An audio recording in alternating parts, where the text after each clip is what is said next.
Nandamuri Balakrishna KS Bobby combination లో వచ్చిన dock Maharaj cinema సంక్రాంతికి తెలుగు ప్రేక్షకుల ముందుకు వచ్చి సక్సెస్ అయితే అందుకుంది.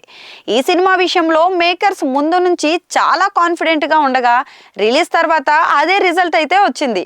అయితే సినిమాను కేవలం తెలుగు ఆడియన్స్ కి మాత్రమే కాకుండా హిందీ ఆడియన్స్ ముందుకు తీసుకొచ్చే పనులు మొదలు పెట్టారు. సంక్రాంతికి రిలీజ్ అయిన సినిమా రిజల్ట్ చూసిన తర్వాత హిందీ రిలీజ్ డేట్ కూడా లాక్ చేశారు. రిపబ్లిక్ వీకెండ్ కలిసి వచ్చేలా డాక్ మహారాజ్ హిందీ వెర్షన్ ఈ శుక్రవారం రిలీజ్ చేశారు.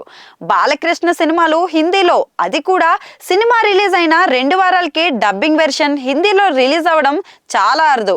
అఖండ సినిమా డబ్బింగ్ వెర్షన్ యూట్యూబ్ లో రికార్డ్ వ్యూస్ అయితే రాబట్టింది.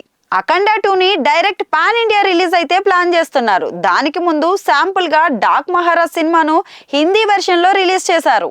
అయితే బాలయ్య సినిమాను చూసిన హిందీ ప్రేక్షకుల నుంచి మిశ్రమ స్పందన అయితే వస్తుంది.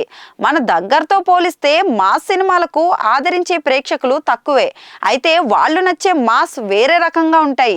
Dock Maharaaj action scenes audience కు మంచి సినిమాటిక్ ఎక్స్పీరియన్స్ అయితే అందిస్తున్నాయి.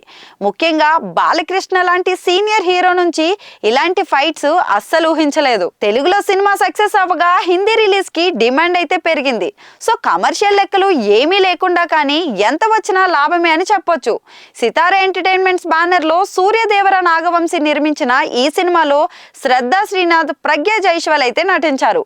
బాలీవుడ్ భామ ఊర్వశి రౌతేలా కూడా ఈ సినిమాలో నటించింది. కాబట్టి హిందీ ఆడియన్స్ కూడా అదొక స్పెషల్ క్రేజ్ అనే చెప్పొచ్చు. డాక్ మహారాజ్ హిందీ రిలీజ్ డేట్ పర్వాలేదు అన్నట్లుగా ఉండగా సినిమాతో మాత్రం బాలయ్యకు అక్కడ కూడా సూపర్ ఫ్యాన్స్ ఏర్పడేలా అయితే ఉన్నారు.